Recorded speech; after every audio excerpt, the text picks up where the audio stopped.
Fala, gente boa! Estamos aí de novo reunidos, agora para a aula número 8 do curso 49 Princípios para Sair da Crise.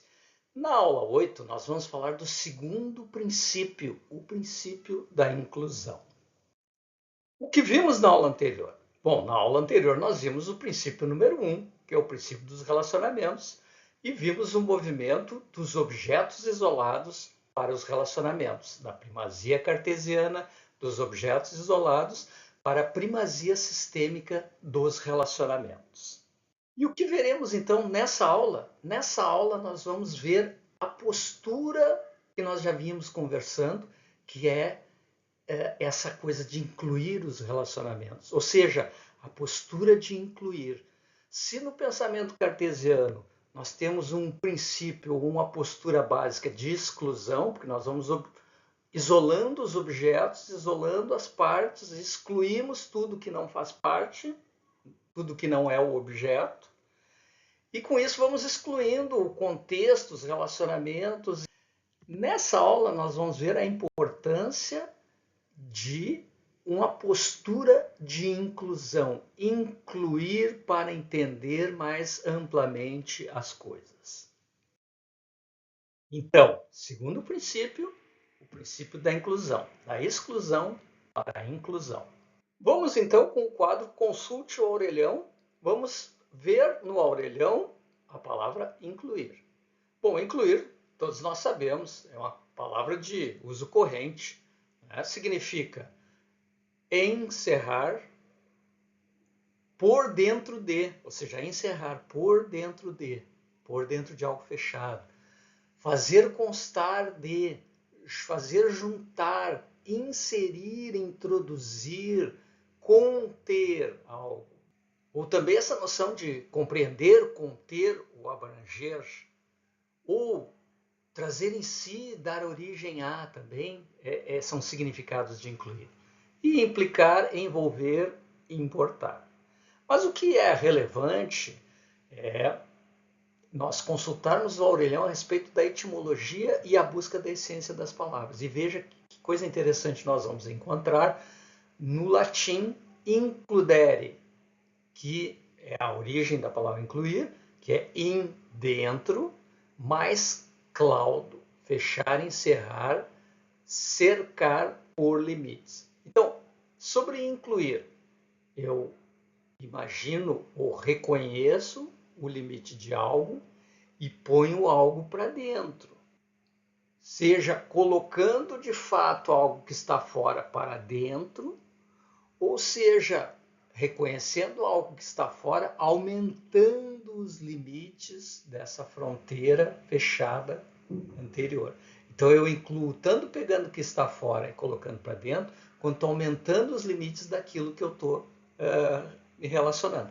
Então, esses dois aspectos, é um aspecto dual do incluir que sugere a nós formas muito interessantes de agir, porque incluir é pôr para dentro de maneira acolhedora, porque incluir acolhe, seja fazendo isso puxando algo que está do lado de fora para dentro, seja estendendo a fronteira de algo delimitado para incorporar novos elementos. Então eu posso fazer esses dois movimentos, essas duas coisas são incluir.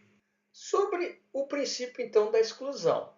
Sabemos que o pensamento cartesiano ele trabalha a partir da ideia da exclusão. Eu preciso pegar o objeto, isolá-lo e excluir tudo que não faz parte dele. O que não é o objeto é excluído da análise. Quem faz isso? Quem faz isso é o processo analítico. O processo analítico que vai dividindo um objeto em partes, ele vai dividindo essas partes e isolando em novos objetos, criando a partir dessas novas partes, novos objetos isolados. Então, a cada processo hierárquico que eu vou descendo e dividindo uma parte em novas partes, eu excluo dessas novas partes as relações entre elas e a relação que eventualmente existe entre essa parte menor e o todo maior. Então, eu excluí uma série de coisas no meio do caminho. Por que eu preciso fazer isso? por uma questão de simplificação e de controle. Por isso, os relacionamentos e o contexto, que é essa ligação das partes com o todo, como elas permanecem menos evidentes, elas são excluídas. Os objetos isolados são, então, privados desses relacionamentos, e sem os relacionamentos e o contexto, o objeto fica mais controlável, mas perde sua energia, perde sua vida. E muitas vezes perde a razão da sua existência. E a razão da sua existência pode até mesmo estar no subjetivo de um ator humano. O que nós precisamos fazer no movimento de reequilíbrio da exclusão para a inclusão é reintegrar, é incluir, é voltar atrás e encontrar os relacionamentos perdidos e incluí-los no nosso entendimento das coisas. O princípio da inclusão, então, ele pressupõe uma ideia de incluir algo que foi separado, e isso normalmente está vinculado a um princípio chamado princípio do terceiro incluído, que é da transdisciplinaridade. O que é o princípio do terceiro incluído? Na lógica clássica, que é a lógica do isolamento, que é a lógica da exclusão, que é a lógica analítica, a gente estabelece que algo não pode ser ao mesmo tempo A e não A. Então, uma coisa é uma coisa, outra coisa é outra coisa. Então, o objeto 1 é uma coisa, é separado do objeto 2. O terceiro incluído, quando a gente diz que existe um terceiro incluído, ele permite que A e não A tenha alguma região de sombreamento, alguma região de sintonia, alguma região de intersecção. Essa região de intersecção, a lógica clássica não quer saber dela, porque eu não quero. Não é lógico que um objeto seja, né, nesse lugar de intersecção, ao mesmo tempo uma coisa e outra. Um é um, dois é dois. A é A, B é B. Tá? No entanto, a física quântica nos mostra que essa dualidade, essa paradoxalidade, ela ocorre no mundo real, ela ocorre no mundo dos objetos físicos. Quando eu digo, por exemplo, que uma partícula atômica pode ser ao mesmo tempo onda e partícula. Ela pode se comportar como onda e partícula. E isso ocorre, abre aspas, no mesmo tempo e espaço. Essa noção de que um objeto pode ser duas coisas ao mesmo tempo, na lógica do terceiro excluído, na lógica tradicional, isso não é válido. Mas na lógica do terceiro incluído, eu aceito os paradoxos, eu aceito os conflitos, eu aceito por quê? Porque existe um ponto de vista privilegiado onde eu posso enxergar aquilo como sendo as duas coisas ao mesmo tempo. Essa lógica, esse ponto de vista privilegiado é o da física quântica e é o do pensamento sistêmico. Porque no pensamento sistêmico eu aceito o pensamento do E, eu aceito as possibilidades paradoxais dicotômicas. Do ponto de vista prático e sistêmico, que lugar é esse? Eu tenho que algo é ao mesmo tempo uma parte e a outra parte. Eu tenho exatamente isso nos relacionamentos, porque um relacionamento é ao mesmo tempo uma parte e outra. No processo de exclusão, eu tiro o relacionamento fora, ele não pertence a A. Também não pertence a B, então eu perdi ele. Por que eu separo ele? Porque ele justamente aparece nessa área sombreada. O relacionamento tanto é A quanto é B. Ele liga os dois, ele cria uma unidade.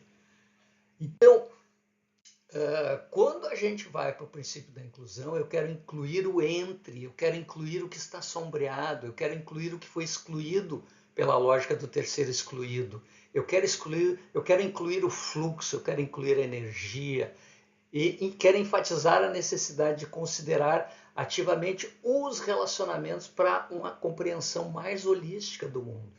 Então vejam, o relacionamento que é excluído da lógica do terceiro excluído e do processo analítico, ele precisa ser incluído, porque ele é ao mesmo tempo uma parte e outra, ele ao mesmo tempo é A e B. Quando eu estou no meu trabalho, eu tenho uma relação com o meu trabalho. A relação com o meu trabalho, ao mesmo tempo, sou eu e o meu trabalho e a minha empresa. Quando eu tenho uma relação com um parceiro, uma parceira, o nosso relacionamento é ao mesmo tempo meu e do meu parceiro ou parceira. Então, o relacionamento pertence às duas entidades.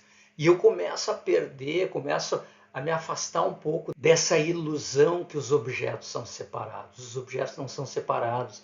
Os objetos se criam em unidades a partir dos relacionamentos. Por isso, chegamos a uma visão mais holística das coisas.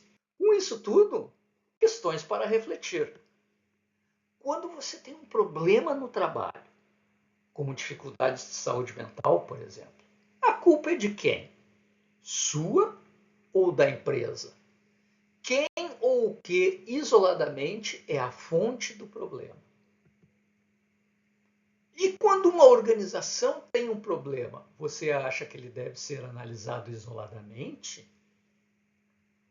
Ou acha que tem que considerar a teia mais ampla de problemas que estão relacionados uns aos outros? Isolar o problema e entregá-lo à caixinha especializada seria algo produtivo? Ou eu tenho que olhar essas coisas todas juntas? Então, o que vimos nessa aula? Nessa aula, vimos o processo que sai da exclusão cartesiana para a inclusão dos relacionamentos, a inclusão da energia, a inclusão dos todos, que é parte fundamental da abordagem sistêmica. Na próxima aula, iremos para o terceiro princípio, o princípio da energia. Ansiosamente, te espero na aula. Até lá!